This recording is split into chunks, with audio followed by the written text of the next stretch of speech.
Nah, di tahap kedua, kita masuk ke tahap screening.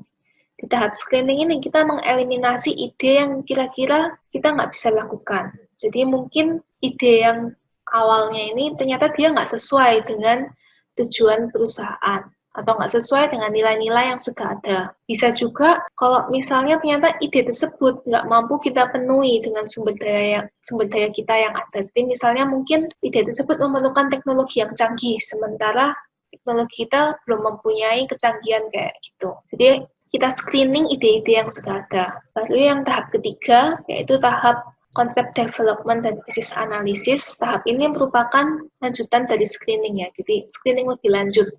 Di sini kita menganalisa kira-kira potensi sales-nya seperti apa.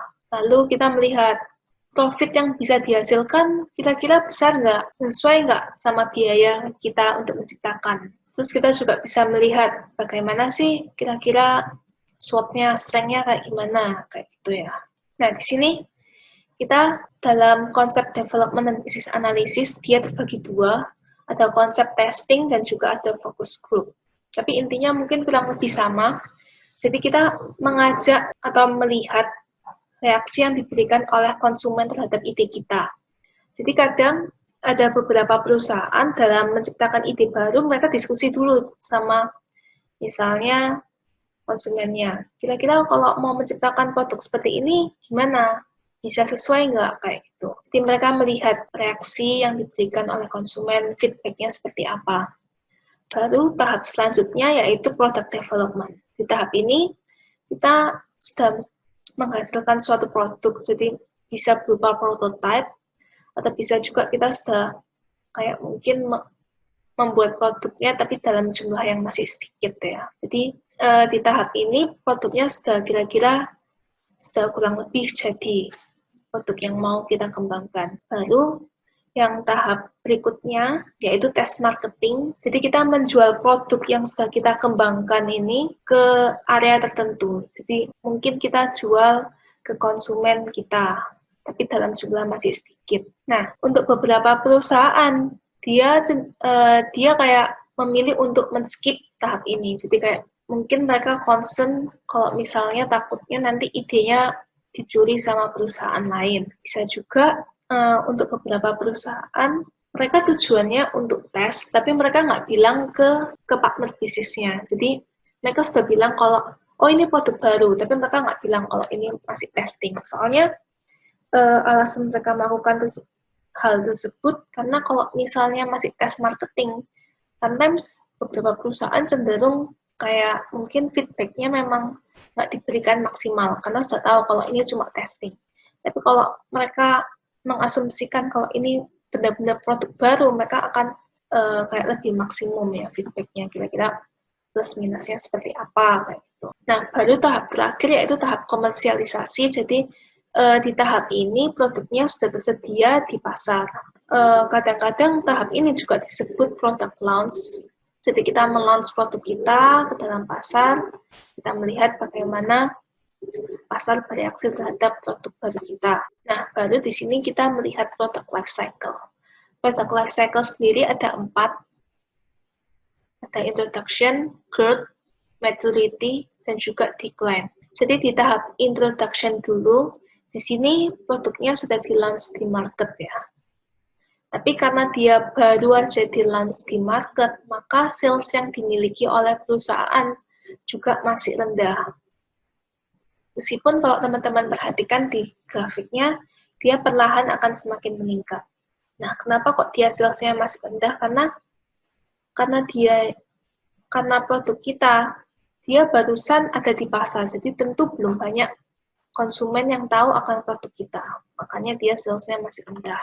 Tapi di sisi lain, biaya dalam tahap introduction ini dia cenderung tinggi. Kenapa kok tinggi? Jadi karena di tahap ini kita membutuhkan banyak biaya untuk memperkenalkan produk kita ke pasar. Supaya semakin banyak konsumen yang mengenal produk kita. Jadi misalnya aja kita memberikan tester ke konsumen. Jadi supaya mereka tahu akan produk kita, supaya mereka notice gitu ya. Nah, baru kemudian kita masuk ke growth stage. Di tahap growth stage ini, salesnya semakin lama semakin banyak. Jadi mungkin Di tahap sebelumnya, setelah banyak konsumen yang mulai notice, di tahap ini mereka mulai suka sama produk kita. Mereka melakukan repurchase akan produk kita. Selain itu juga mungkin ada new customer yang baru join, jadi mungkin akibat kayak mungkin dikasih tahu sama konsumen yang ada di tahap ini. Kalau produknya ternyata kualitasnya bagus. Misalnya dia kasih tahu ke temennya, jadi word of mouth. Jadi semakin banyak konsumen yang mulai aware sama produk kita. Di titik ini, perusahaan dia mulai menghasilkan profit untuk produk kita. Dengan banyaknya konsumen yang sudah mengetahui produk kita, maka perusahaan juga mulai mengumpulkan profit ya. Lalu tahap selanjutnya yaitu tahap maturity. Di tahap ini, kalau teman-teman perhatikan, salesnya pertamanya dia masih naik, tapi lalu dia berada pada titik jenuh ya, titik saturation level, di mana untuk ekspansi lebih lanjut itu susah. Di tahap maturity ini, salesnya semakin lama semakin berkurang. Kalau teman-teman perhatikan, di ujungnya ini dia sudah berkurang. Untuk beberapa perusahaan, mungkin mereka memutuskan untuk keluar dari pasar. Jadi mungkin kayak sudah berada di titik jenuh, nggak ada sales lagi, maka mereka memutuskan untuk keluar dari industri. Atau bisa juga untuk beberapa perusahaan, di tahap ini ketika sudah mencapai titik jenuh, mereka memutuskan untuk lebih agresif lagi dalam hal promosi. Jadi supaya masih ada konsumen yang tertarik sama produknya. Kayak gitu. Jadi mereka secara agresif melakukan promosi untuk melindungi market share-nya mereka. Nah, baru kemudian di tahap selanjutnya yaitu tahap decline. Di tahap ini terjadi penurunan secara drastis terhadap produk kita. Jadi biasanya mungkin ada inovasi produk baru atau mungkin selera konsumen sudah berubah. Gitu. Kadang-kadang perubahan teknologi di sini dia juga bisa menjadi ancaman ya untuk produk kita. Jadi juga merupakan faktor yang menyebabkan terjadinya penurunan. Di tahap ini biasanya untuk beberapa perusahaan mereka mengurangi harganya supaya masih ada konsumen yang setidaknya masih beli sama produk mereka. Nah, selanjutnya kita masuk ke poin yang ketiga yaitu product identification. Jadi ada cara di mana perusahaan itu dia ingin produknya dikenal sama orang lain. Nah, di sini mereka akan menciptakan salah satunya yaitu brand. Jadi brand itu merupakan bisa berupa nama, simbol, tanda yang digunakan untuk mengidentifikasi produk dari suatu perusahaan. Jadi selain brand juga ada brand name. Kalau brand name ini dia terdiri dari kata atau huruf yang dimasukkan dalam satu nama untuk mengidentifikasi. Jadi kalau misalnya di sini contohnya aja Starbucks, brand name-nya yaitu berupa Starbucks ini ya, tulisan Starbucks Cafe. Sedangkan brand-nya yaitu semuanya. Jadi nggak cuma Starbucks Cafe ini, tapi juga misalnya desainnya, warna hijaunya ini, atau gambarnya, kayak gitu. Nah, selain brand name, juga ada trademark. Jadi kalau trademark di sini, dia merupakan brand yang telah diberikan legal protection. Jadi sudah didaftarkan misalnya ke pemerintah, kayak gitu ya. Jadi sudah nggak ada yang bisa menggunakan brand ini lagi selain ownernya sendiri. Nah, sekarang kita mau membahas distribution strategi untuk produk kita. Jadi distribution strategi ini dia juga merupakan salah satu marketing aktivitas marketing dalam perusahaan. Jadi kita harus memastikan bagaimana produk kita ini bisa sampai ke tangan konsumen tanpa adanya kesulitan. Kayak gitu. Distribusi strategi ini meliputi beberapa keputusan, jadi bisa dalam pemilihan transportasi, warehousing, bisa juga dalam pemilihan marketing channel yang sesuai. Jadi marketing channel ini kayak perantara yang akan membantu kita untuk menjual produk kita ke konsumen, kayak gitu.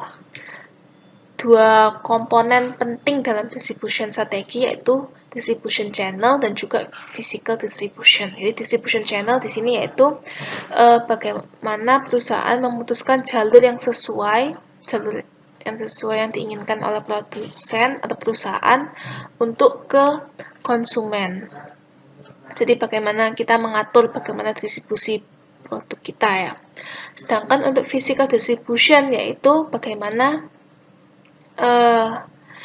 dia perpindahannya dari produsen ke konsumen. Jadi dia meliputi banyak aktivitas, bisa berupa customer service, inventory control, order processing, dan juga warehousing. Jadi ini agak mirip ya, distribution channel sama physical distribution.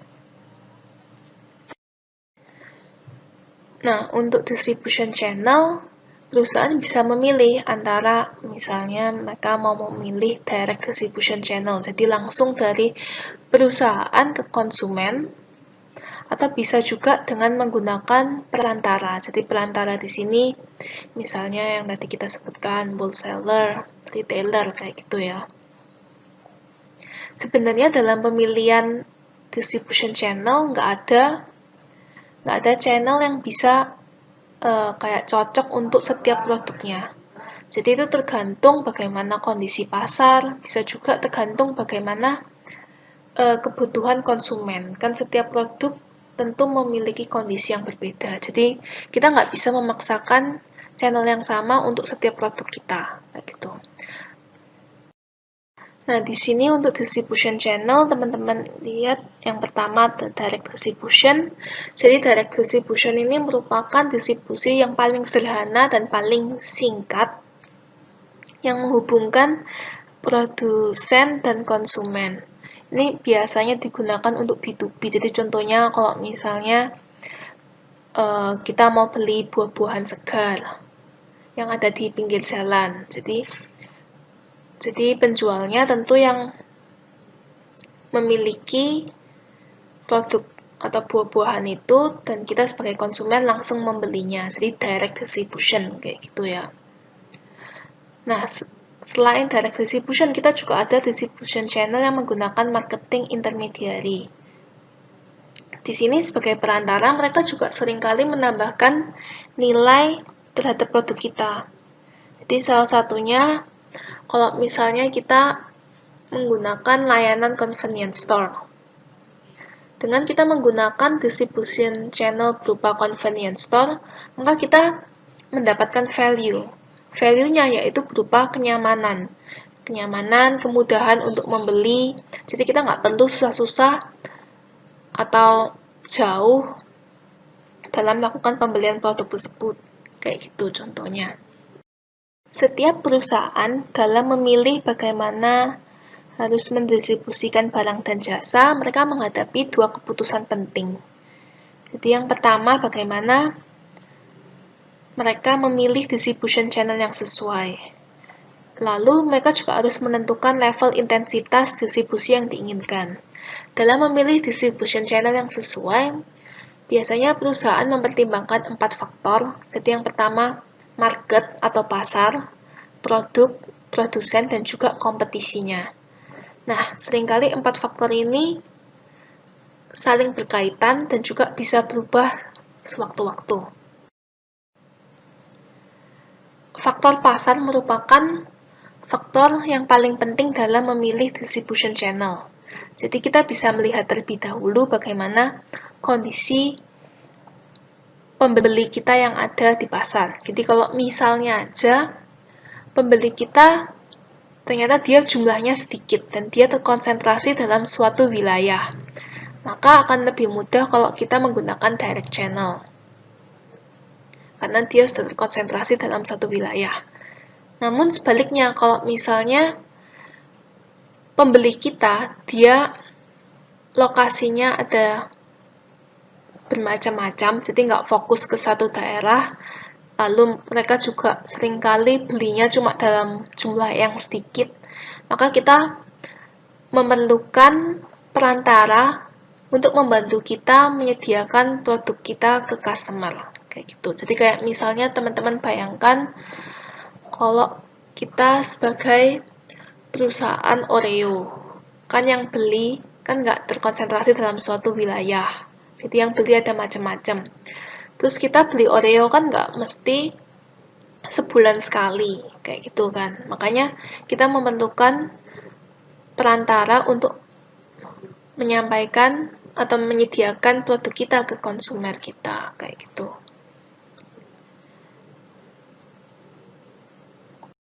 Biasanya untuk produk-produk yang standard size, jadi yang sudah ditentukan standarnya oleh perusahaan, maka biasanya menggunakan distribution channel yang panjang.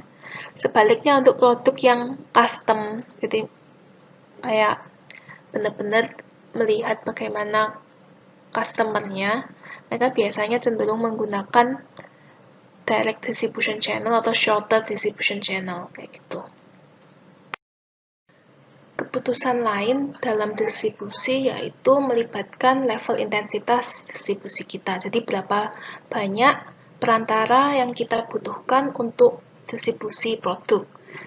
Jadi di sini mungkin untuk BMW dealership mungkin cuma ada satu di daerah kita. Bisa juga mungkin nggak ada sama sekali. Sebaliknya, kalau kita mau mencari Coca-Cola, bisa ada di mana-mana. Bisa ada di supermarket, convenience store, vending machine, restoran. Jadi, setiap produk ada level intensitasnya sendiri-sendiri. Pada umumnya, terbagi 3 untuk level intensitas. Jadi, yang pertama, yang intensive distribution. Jadi, di sini dia melibatkan hampir semua available outlet untuk distribusinya, contohnya kayak Coca-Cola tadi. Terus selain itu yang kedua yaitu selective distribution. Jadi perusahaan hanya memilih beberapa retailer yang dapat mendistribusikan produknya. Selain dua ini juga ada satu lagi, exclusive distribution. Jadi kalau exclusive distribution, perusahaan benar-benar melimit perantara untuk setiap daerahnya. Jadi ini contohnya kayak misalnya jam Rolex.